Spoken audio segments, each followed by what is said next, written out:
ไม่ทรงค่ะไม่ทรงในวันที่สี่ในวันที่5 เดือนปี2025เมื่อไหร่ก็มาหกเนี่ยขาเฮาใส่วันแถมวันหนึ่งค่ะเนาะเอาค่ะในวันเมื่อไหร่ก็ขาเฮาเตมีไหลหัวขาเซมาต่อไต่ใครนี่พี่น้องขอบกว่ามือเดียวเนี่ยก็เตมีข่าวอันหนึ่งในค่ะเนาะอันเป็นสายปันแซงนะครับซื้อมันเนาะสายปันแซงเนี่ยซื้อปอซื้อเมตเต็มไปรัดป้าในค่ะเนาะเอาค่ะในวันเมื่อไหร่อันมันออกมารัดในก็ดีถอมเต้ๆเนี่ยค่ะเนาะดีกำแถมปันแยงมันเต้ๆสั่งว่าหู้ตีอยู่ด้านเช้ามันป้อไหนซึ่งอันในขาเฮาใส่วันข้อหนึ่งตีไรกว่าหมอบปันอีหังอันดีกว่าปัน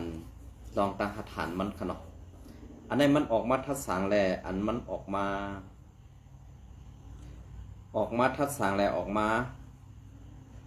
ลาดนี่ลองการวันการเมืองการเจื้อจัดในค่ะเนาะอันไหนค่ะนะกำในเขาที่มาปันถ่อมเสียงมันด้วยอีกหนึ่งในค่ะเนาะก้วยกะว่าในการอันที่มันออกว่าลาดในก็เป็นตั้งฐานของมันก้วยกะว่าดีตั้งฐานของมันนั่นเพราะว่ามันเข้ามาอยู่เมืองไทยในมันตุกค่ามันก็ยังเป็นซึกโคคิวSPPCหลักไปในดับซึ่งเสจังเข้ามาอยู่ไว้ในเมืองไทยมันซ้ำตีมาเฮ็ดสังค่ะเนาะอำนั้นก็ตีใครมาหาตั้งพิษเปิ้นให้มาหาตั้งลูกค้าปันเปิ้น5นี่ขึ้นมาถ่อมเสียงมันไซอินค่ะเนาะ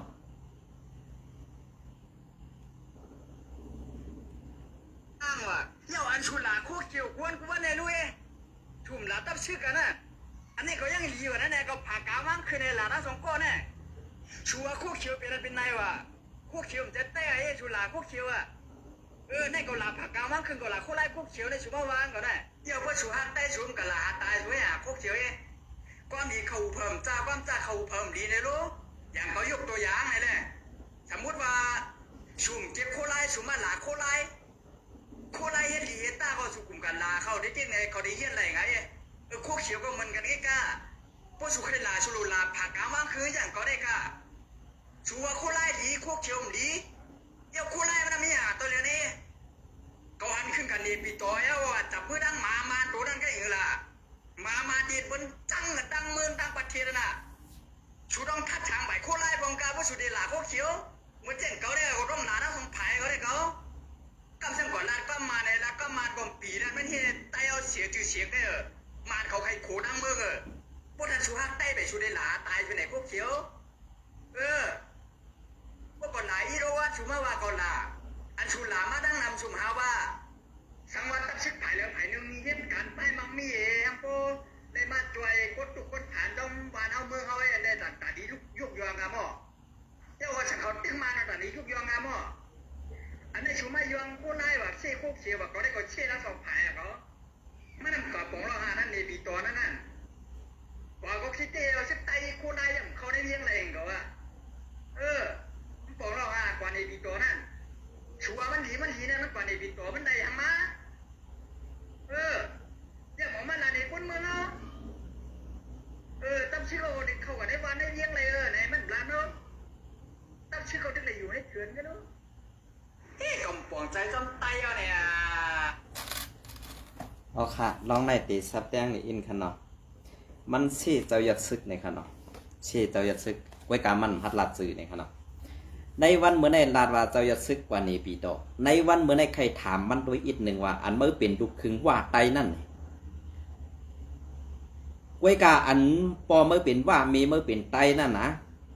เมื่อว่าเป็นนี้ซึกโคเขียวในวันเมื่อในตาเมื่อหัวท่าตาเมื่อมีมอนเนี่ยนะเขาได้เกาให้ไลเซอันว่านั้นลองตีตรงเมื่อหันไตตาเมื่อหัวท่าตาเมื่อหมุนเข้าครัวเนี่ยไอปันเสียงเนี่ยฮะนะสื่อมันเป็นลูกครึ่งว่าไตปอมันเป็นว่าเมมันเป็นไตก้อยกามันยามเฮ็ดซึกโคเขียวซึกโคเขียวไปซึกโคเขียวเองเมื่อเดียวนี่เมมันอยู่ดังปางคำปอเมมันยามอยู่ดังปางคำเอลูกใจมันไอปันเสียงในดักไปในซึกโคเขียวอ่ำอยู่ไล่ไปลงมาปัดซันทางว่าตีป้วนนาทีโคเขียวในอ่ำไรป้วนขาในวันเมื่อไรปอเมมันก็ตื่นอยู่ไว้ในนาทีSPP กุมกำไว้อยู่อันไหนคะนะ บอกว่าพอมีพี่น้องมันพอมีพี่น้องมันได้เต็มเกี่ยวข้องสังกันตั้งตับซึกหนังเขาไว้ก็ว่าตับซึกก็อำดูกว่าเฮ็ดสังหังพอมีมัน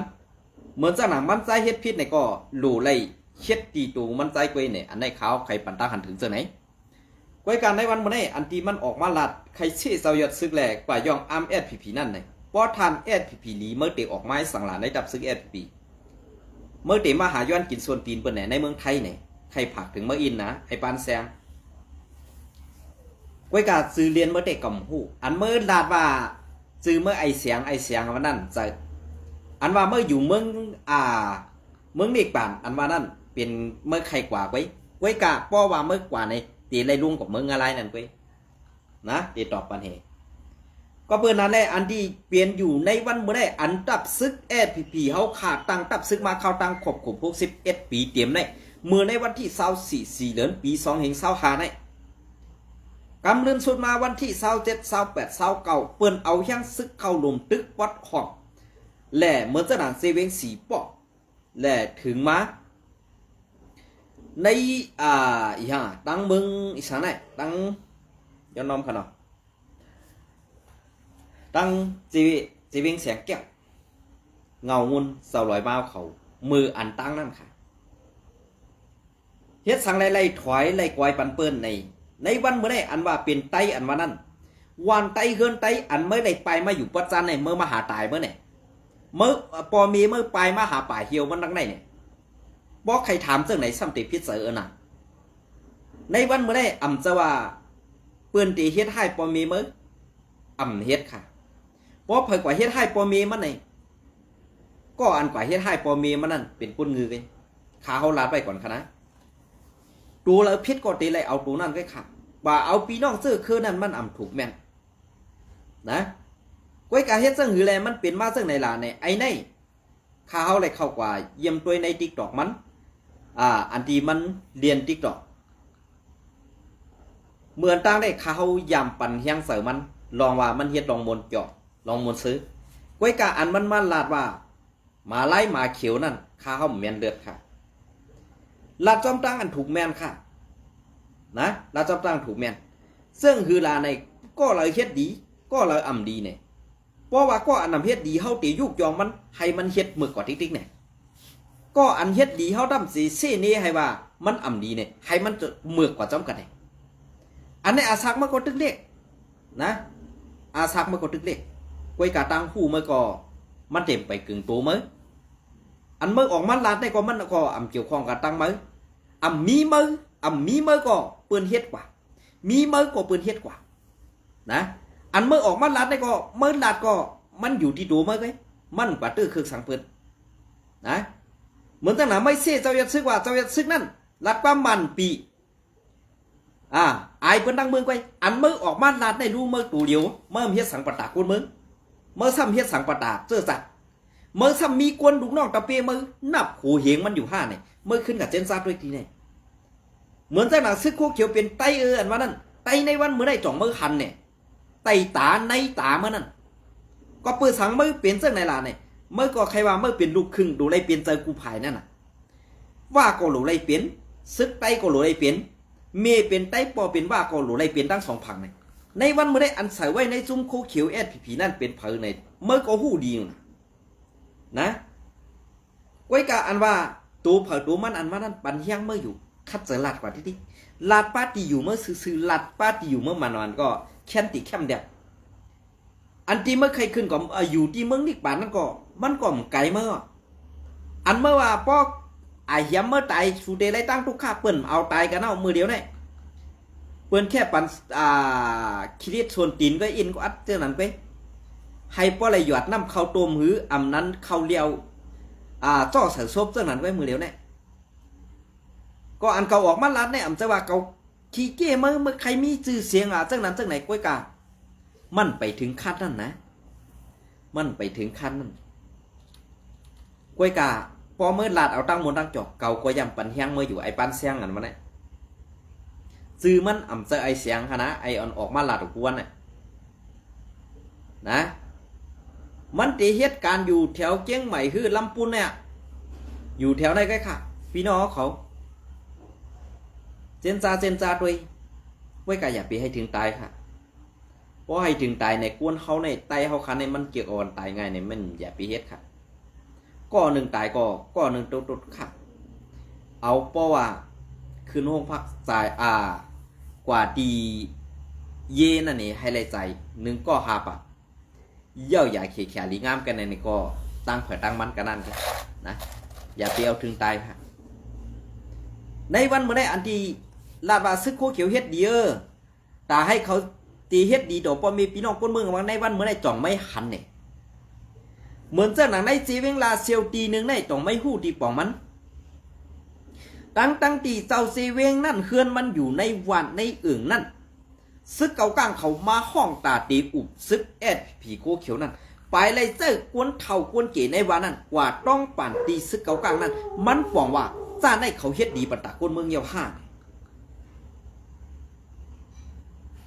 เฮ็ดดีปันตะคนเมืองเยาห้าอันไหนค่ะเหมือนเจ้าหนังในซีเวงเมืองกึ่งตีหนึ่งก็เหมือนกันค่ะในก็อันนี้ก็เมกากาดขายพักเขียวจอมรถเครื่องหือจอมรถติดอันว่านั่นค่ะเนาะอันนี้ก็พีเขาเฮียห้ามอำปันกว่าขายอำปันเจ้านั้นเจ้าไหนซิมเอาพักคู่ของอันเปิ้นกับก้าขายเลยอำปันเปิ้นออกกว่าหาขายนั่นอันในห้าเฮ็ดดีได้ยุกยองไว้การในเซเว่นเมืองกึ่งทีนึงในเขาคาเต็มลาดว่าเป็นทีหลังเย่าก็อันที่ว่าสังว่าเขาซื้อในเปลี่ยนสังกว่าในมีจุ้มเลยตาตีเฮ็ดเมือกไรหรือเสียจุ้มโคเขียวเพราะว่าใครเฮ็ดปันตาก้นเมืองในเอาหุ่มรวมบันเขาซื้อในซาอันเฮ็ดหากินเรียกต่อเมื่อเดียวมันหากินจับเฮ็ดการตุกข่าหยับขืดกูลองหยับขืดกูลองอันนี้ให้หันใจปอมีพี่น้องคนเมืองพออย่ากลุ่มม้วนว่าเปิ้นเอาพักเอาสังมาขายตาตีเลี้ยงลูกเลี้ยงล่างเลี้ยงนาเฮิรนตาเย่เปิ้นเอาตาตีเป็นสายสืบหือตาตีเป็นนกสองหูเหมือนเจ้าไอ้ลอยคอนั่นมันมีค่ะมันมีกวนเมืองได้อยู่หิมแล้วก็ตื้นเปลี่ยนใจจุ้มนั่นขับเพราะเอาห่มลมปันเปิ้นอยู่จ้อมจุ้มแล้วก็ตื้นตีไรหันดีจุ้มนั่นค่ะกวนเมืองนี่อย่าไปกว่าที่หามลองเฮ็ดมาหากินเปิ้นค่ะในวันเมื่อได้พอถึงเขาอันเปิ้นผูกเปิ้นซ้อมก็หลุดไล่เจปังตึกค่ะนางหือแลอันในป้อตีปังตึกในเป็นซึ่งหือค่ะป้อตีถึงเขาผูกเขาซ้อมแหละเขาเอาทีหนึ่งเฮ็ดสังแหละปังตึกในมันมาตีป๊อดอ่อนตอนในติ๊กสองหู้ค่ะเนี่ยว่าเป็นก้นหลงผู้มีดังหู้ใหญ่ดังหันกว้างป้อในซึ่งเขาในเป็นเขาเปิ้นผูกเปิ้นซ้อมบลาก็สุ่มยามเฮ็ดกินสวนยามเฮ็ดกินนะยามหากินเลี้ยงต้องรวยเอาเสียมเอาจอกว่าหาคูท่าเวลาก็อันไล่เฮ็ดสูนั่นแบกกองให้ตาตีเอาหมักกองนั่นวันเนื้อหลังก้นเมืองเหตาตีไล่หมักเขาเต้านำมาหาเนี่ยคืนวนด้วยค่ะนะลองตั้งซื้อหน่อยซื้อหื้อเจ้าในขึ้นกว่าทัดด้วยดีๆค่ะ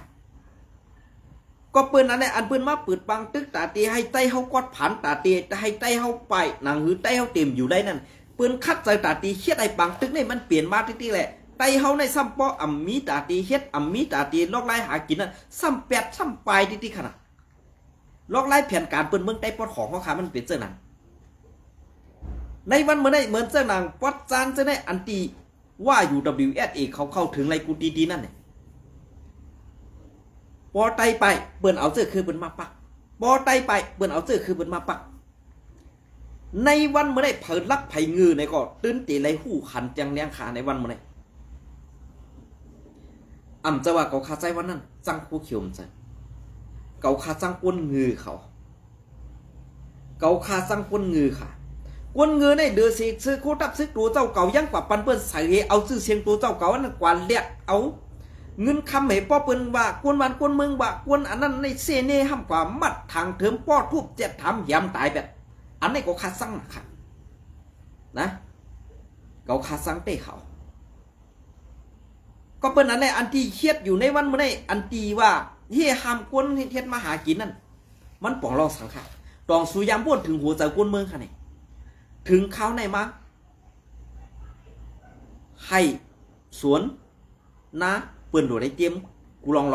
องอันพันซื้อหวานมันกวยกาสูซ้ หาขึงลอกไล่ตาตีเอาหมักกองหวานให้กวนเมืองไปพอจ้าอันนำไปนั่นก็เลยเฮ็ดเลยสร้างกว่าอยู่ด้วยอยู่จ้อมลองหนกลองนาถือกว่าไล่มาก็กำไรตีเลยสร้างปันเอกากันหน้านะสร้างปันหนึ่งถึงกันได้ฮะหนึ่งเฮือนกันนั่นหนึ่งเฮือนกันได้อันในใครให้สูมือนตาหันกวนเมืองตีในอีกหนึ่งอ่ำมากวนเศร้าคืออะไรกวนเฮาในปอกวนเมืองอ่ำเฮ็ดและซูมจังเก็บผ่อนอ่ำจังย้อนเงินเนี่ยมันก็เต็มมีสังกินนะในวันไม่ได้สู่อ่ำมีอ่ำได้กินตีในอ่ำได้กินวันในสู่ก็ฝาแทงวันเอาลองตั้งว่ามีกองให้เป็นเจ้าอาณามากองให้ย้อนกินอาธรรมะเต็กเต็งกินไรไว้กับกวนเมืองเขารู้เพราะอ่ำได้ผูกปีในปีนานั่นเตกว่าย้อนกินวันไหนเตกว่าย้อนหิมวันไหนเตกว่าย้อนซื้อตีเลยเงินอ่ำมีในวนด้วยตีในค่ะพอเขาคำมันลัดกว่าลัดมาสมัครสูเจนได้อยู่เบื้องเปืนเห็นลัดเอฟก็ดูสุ่มหันรู้เนี่ย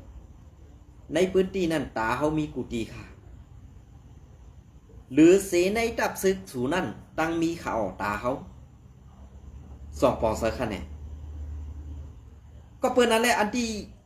ในที่อันสูเฮ็ดว่าคนเมืองอำหูอำหันสูอยู่เมืองเปิ้นเฮอำหันตีเตอำลงเปิ้นที่เฮมาหันด้วย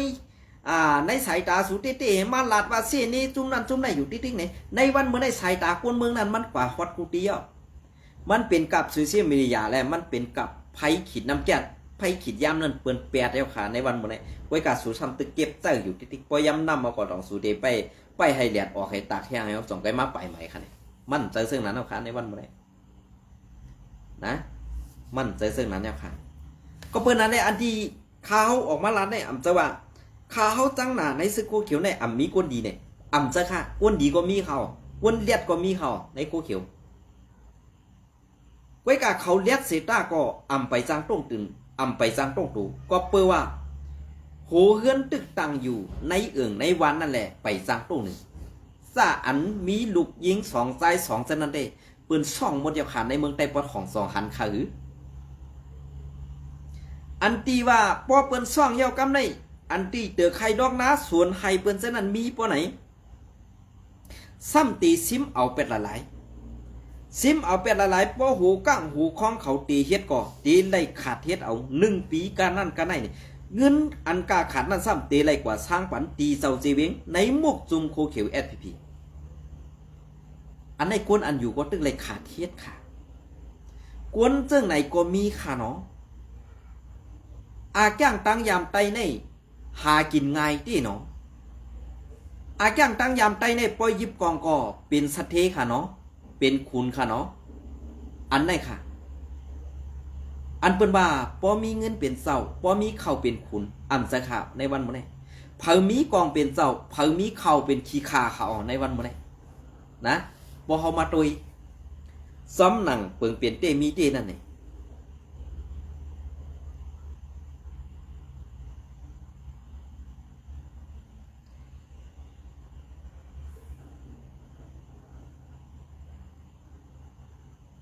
เป็นเตมีเตฮื้ออำเป็นเตมีเตฮื้อน่ะขึ้นกว่าทัดด้วยดีๆค่ะ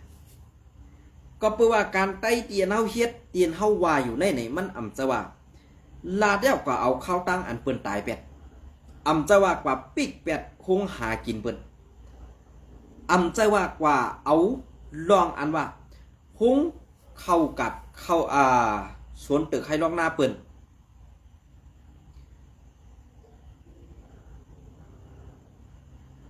เดือกให้ร้องนาเปิ้นลู่เดียวไว้พังกว่าจะไหนอ่ำมี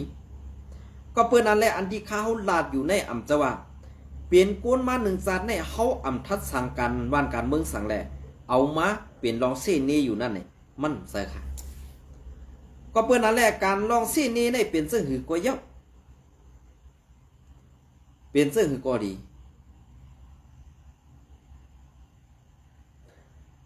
เพราะว่าอ่ำมีลองแต่ตอไหนเฮาขาตึมออกเขาอันเฮาขาออกเขาในก่อนจะว่าใครเสียแล้วออกมันจะค่ะ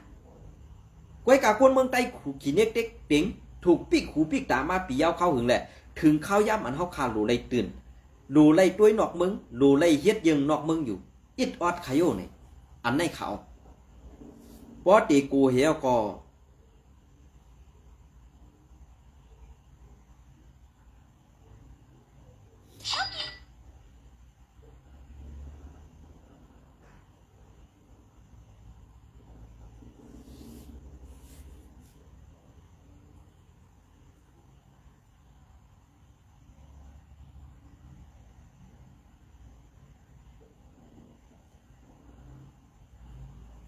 ราะเด็กโกเฮียก็อำคัดเปิดหูเปิดตาในกวนเมืองเนี่ย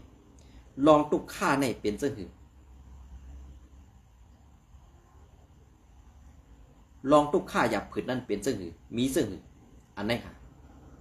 ก็เพื่อนนั่นแหละอันเฮาข่าวออกมาล้านในอำจะว่าซุ่มซึกซุ่มในเฮ็ดดีต่อกวนเมืองเย้าเฮ็ดกลางบันกวนเมืองเย้าเฮาตึกว่าเสียอยู่นั่นเด้กวนออกข่าวกวนส่งข่าวผิดเขาอันว่ากวนส่งข่าวมาเมืองใต้ปอดของอันว่าไอ้ลอยคอออกมาลาดว่าแก้ข่าวบันซุ่มแอดผีเสื้อนั้นเสื้อไหนเนี่ยในซุ่มแอดผีนั่นมือมีโอกาสก็โขมันนั่นตื้นบักปืนนายเอาลอยคอตีลัดนี้เมื่อเหนะเขาตีลัดนี้เมื่อเหลาดตองมันแม่นพออำจะว่าเมื่อกูตายเอาลาดลองพิษอยู่ติ๊กๆนะเพราะเมื่อลาดลองพิษติ๊กๆเนี่ยเขาว่นว่าเมื่อตื้นจีตายไว้อำห้างนะอำจะว่าพื้นที่หักเมื่อกูก่อนนะในซุ่มกูเขียวนั่น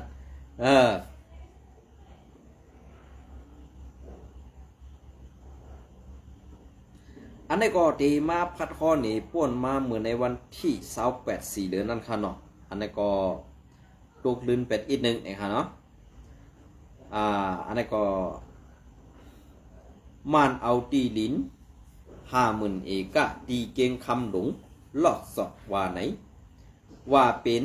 ซุ้มก่อพีจงใจคันกุงมณีว่าไหนวันที่28 4 เดือนปี2025ต่อเหลียวในใส่เสื้อคือซึกมันเอาตีดิน50,000 เอกะในเก่งคำหลงเจเวงปังร้องเจเวงย้อนน้อมค่ะเจเวงลอกจอกไผ่ตกเก่งคำอ่อนไผ่ตกสร้างหอมึงย้อนตึกย้อนตุกโทตังพอกตังแกดเอาล็อกผือล็อกมันอยู่ในเย้าอันปลาสวนกวนเมืองก่อนำเตะกวยกะเขาวาเตะป้อเป็นสวนกวนหวานเตะตีอ่ำเอาในเสดาไปสร้างยุ่มไหลในเย้าลองตั้งมันมาเอาตีลิ้นในเตะตีเสียมเมื่อปี2024เขาเคิดปุงจันเจ็ดตีเวงลอกจอกเย้าทางว่าเขาไปเฮ็ดสั่งต้งหนึ่งในสีถึงต่อเลียวเต้เอาจากโหหลึงจากทูตังม้าทูแกดล็อกเผยล็อกมันอยู่ในเย้าลองตั้งเขามาเอาตีลินในเขาไล่ขว้างตีเจ้าหน้าตีซุ้มหรือภายไหลก็หรือเต้อ่ำหูกวยกาตีลิน50,000 เอกะในเต้ลินเป่าลินห้ำตาก้นเมืองเฮ็ดกินเต้อับเตมดกำสือในเย้าลื่นเซนั่นก็ซุ้มคอมมานีเฮ็ดไม่โจลุนยัดจับโจลุนเอาติดโทกโรคในขณะติดโทกโรคเยอพ่อยเขาก็ลักถุยเอาลูกควายเผือกตื้อซักหมักกอกเอิงเมืองยอนเจเวงเมืองกึ๋ง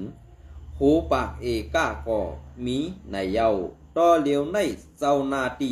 ซุ้มซึกอันต้งหนึ่งไว้ทุ่งเก่งคำหลงลอกจอกในเป็นจุ้มแอดผีและซึกมันในเย้าเกี่ยวกับตีดินทุ่งเก่งคำในเสมือป้นมาปี2023นั่นก็ยินว่ายามมีมาก้อนเอิงเก่งคำเอาตีดินขายปันเสขายป้าส่วนให้โกนเมืองภายตกภายแหล่ภายออกภายเก่งคำแหล่ภายห้องตับค่าระยะ510เก่งค510เก่งคำเจอในก่อมีต่อเหลียวเศร้าสนไปหู้ตูในก่อมี ในเย้าตีม้าเข่าใจใจสื่อหันเป็นเสื่อค่ะลองตั้งเสื่อในมันเป็นเสื่อหือ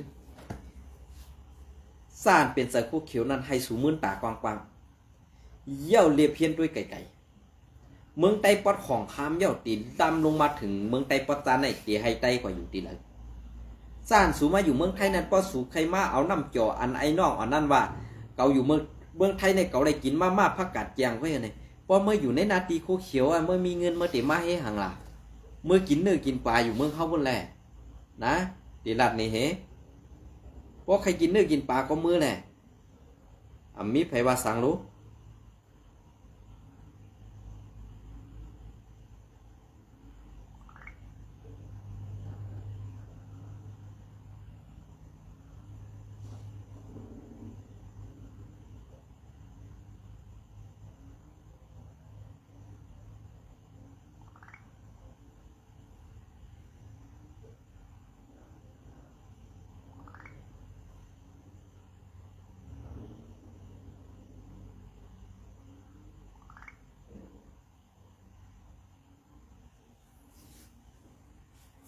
คาราซื่อๆนะเพราะว่าสู่เจ้าหันถึงว่าพีนั่นเฮ็ดดีในจ้านเป็นใจคู่เขียวนั่นออกมือเสียงๆค่ะ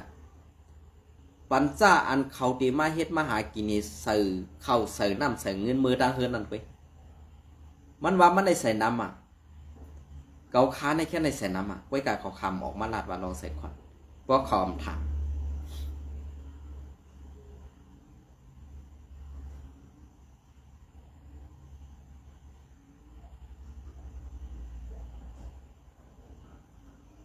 อ๋อค่ะอันนี้ก็ถ่องขอกวันไทยนี่ฮะเนาะ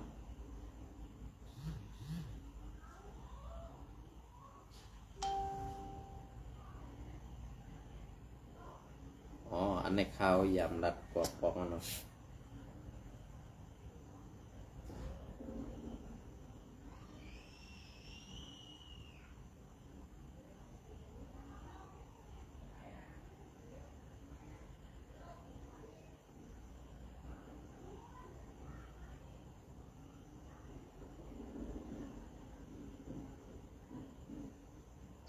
โคไลเขา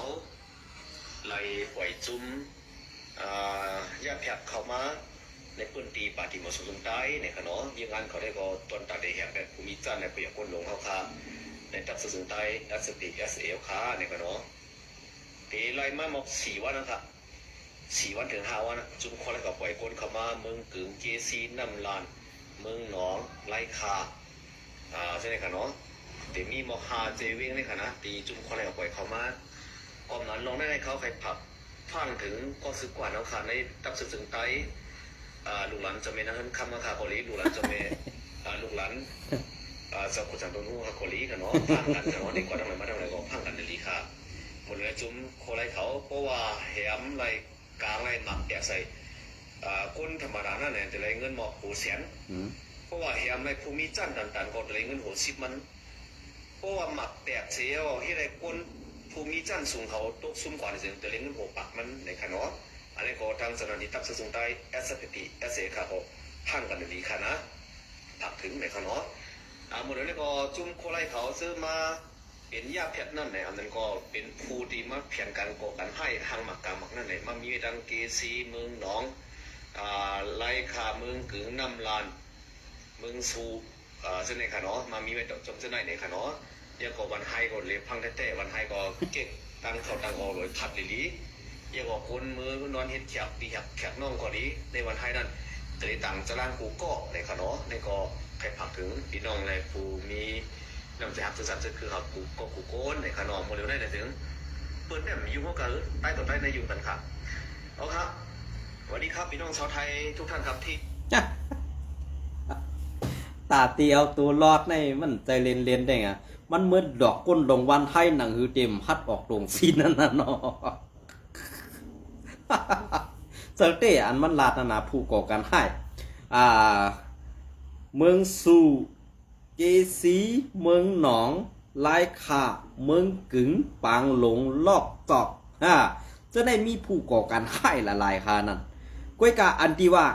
เพราะเอาก้นเมืองตายตีไรเงินหัวแสนมัน อันว่านั่นเป็นเผอก็จางอันนั้นก็ฮู้กันดีอยู่นะเนาะนั่นก็ฮู้กันดีอยู่เหมือนจังหนังว่าเป็นจั่นคุณหารตายว่าไหนอันนั้นก็ก้นหลวงวันให้ตีเลยหับในไอ้รอยขอมันหวังต่างกวดมันมาเหมือนจังหนังว่าเป็นภูมิจั่นลงตายเต้ๆเนี่ยเลยนับเลยหับเงินหูปากมันเนี่ยปองว่าบ่ว่าวนซึกแอดผีเข้าปังตึกเหตุตายอันว่านั่นกว่าย่ำหมากเหตุตายอันว่านั่นก็เพื่อแผนการอันนี้มันตีเป็นแผนการอยู่ในสีเวียงเมืองกึ่งนะสีเวียงเมืองกึ่งเนี่ยเป็นเผอก็เป็นการละไอ้ทรายไอ้เมาเป็นลูกคิงเสียงว่าเป็นก็อันวางแผนตาตีเฮ็ดให้หมากนั่นแตกเหตุนางหือสีแอดในตีถึงไรเมืองกึ่งนั่นเนี่ยแผนการอันนี้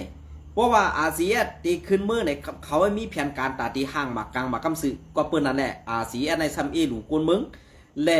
จังขึ้นกว่าเพราะว่าห่างหมากกลางหมากเย้าในเขาตีเอาตั้งพิษนั่นกว่าโป้เสือซุ่มสีแอดเสไหนอันในขาหาลองพร้อมโฮมกันไตเพราะว่าไอ้รอยคอทึกอยู่ในจุ่มสูนั่นในข่าวตาเต็มโหออกมาว่านั่นมันไรหรอกนะมันไรมันตื่นโหอยู่แล้วตั้งอันเขาอันมันไปนั่นอันมันไปกว่านั่นไหนมันกวดก็ย่ากวนอันหมอซ้อมหอยมันนั่นตื่นสื่อกำสื่อเนี่ยค่ะเนาะอันไหนค่ะตีลาดนี้ก็เปิ้นอะไรอันมันว่าจุ่มก่อการให้มีดีในเจเวงในถึงนำรันมันนะเจ้าเต้เขาถึงนำคำมุนกว่าเนอะเจเวงเขานะผู้ก่อการให้จุ่มเนี่ยไว้กับผู้ก่อการให้ดังนำคำเนี่ยเปิ้นทำหอขึ้นกาปอแตก เปิ้นซ้ำหอขึ้นกาปอแตกให้กับถกลุงหูเหลาไปเท่นั้นซะแน่ค่ะนะ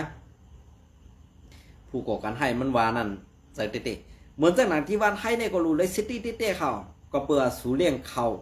งูเห่าอันว่าน่ะคู่จักเนี่ยงูวอกกากอันว่านั่นน่ะงูวอกกากคืองูเห่าดำอันว่าสูเลี้ยงมันไว้หัวน่ะมันพร้อมตาที่ซักสู่ในกูมือนั่นอันมันหลอกสู่นั่นหนังหือมันตีไล่หน้าหนังหือมันตีไล่ตาหนังหือว่าไอ้เนี่ยมันหักเขาเตะเนี่ยอันเนี่ยมันเตะตีเตะมันมีแผนการยาวซุ่มหูดีป่องมันก้นหลงวันให้สู้ตึงงือเหยปันมันหลอกอยู่ติ๊กๆนั่นข้าเขาปีดีอ้ามเนาะ ซึ่งนั้นก็มีว่ะ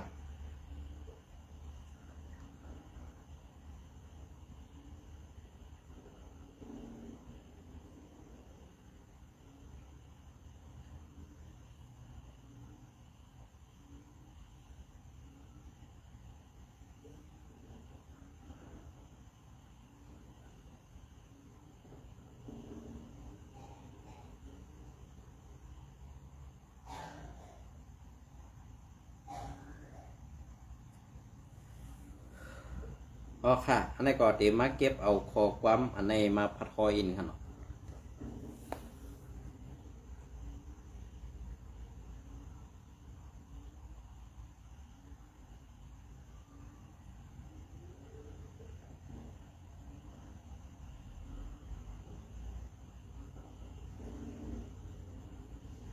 อันนี้ไว้วันตั้งหนามันยาวไปอีกเนาะทุ่มละตับชิบ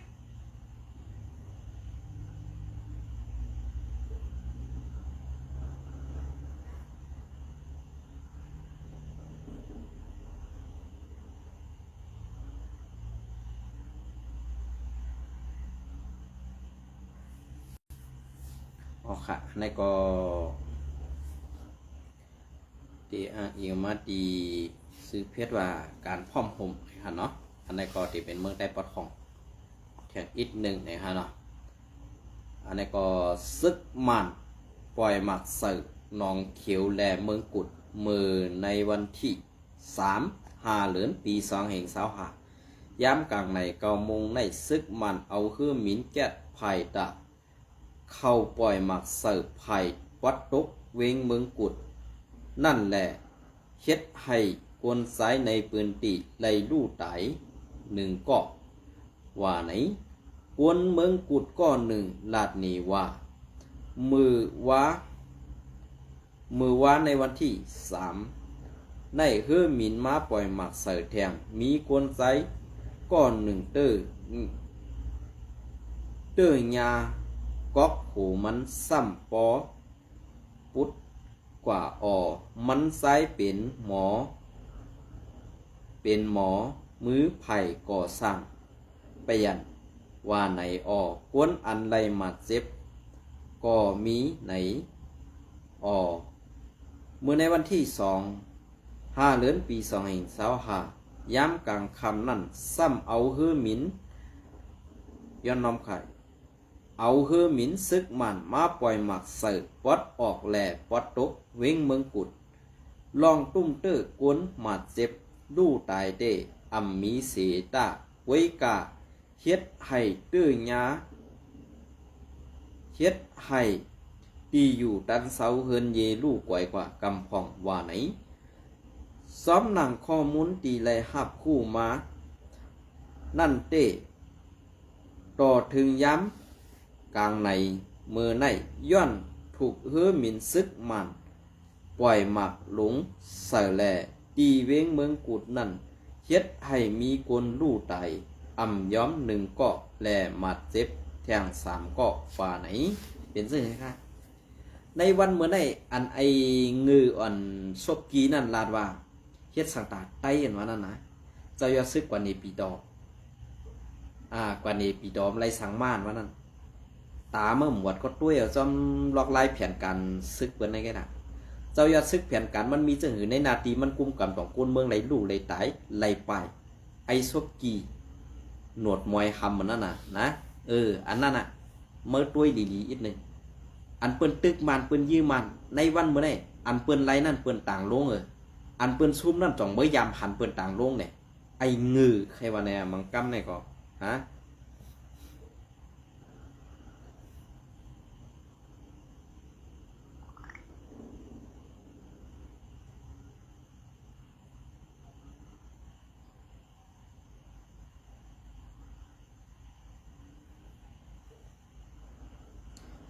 ค่ะน้องตั้งเส้นในพอเขามาด้วยอันที่ลายเฮ็ดลายสั่งก็เปิ้นนั่นแหละลายเฮ็ดลายสั่งอันเขาขาทัดสั่งการเมืองการซึกอยู่ในไหนจะว่าเขาดูเลยเช่หลายๆก้อยกะพอเขาลาดกว่าเย้าดองเต้นั่นเขายอมรับไรเนี่ยเขาซ้ำตีกึดลือเนี่ยมันตีปันแห้งใส่เขาหนังคือตีไรเฮ็ดเมือกว่าแทงตีไรถามตั้งตุกข้ากวนเมืองเขาขันนั่นตีไรตกกินกว่าแทงเจ้าไหนตาตีกึดลือลองกันเข่ากันเงาแหละการอันเป็นเตมีเตอยู่ในพื้นที่นั่นเนี่ยเขาขาดตื่นกึดลือเลยก็เปิ้นนั่นแหละป้อกึดลือกว่าป้อไหนจึงลองเบิกลองอันเขาแก๊กๆดันเขาลาดกว่าเย้าดองเต้นั่นเขาลองแก๊กๆนั่นเขาตีเฮ็ดให้เฮาขากวนเมืองถูกตั้งถูกฆ่าและถูกเขาปิกหูปิกตาแหละตีไล่เก็บขอนย้อนเขาย้อนเงินกวนเมืองหนำแห้งขึ้นมาเนี่ยอันไหนก็ขาวใส่วันผักไว้ปันปอดอ่อนตอนหนึ่งกันในสังว่าวันตั้งหนักเขามีเขายำเตมาต่อไตใครในพี่น้องโอ้กระแทงอิดอ่อนออดปอดอ่อนตอนหนึ่งเลยค่ะเนาะยินจมในใหม่ส่งกูก็ค่ะ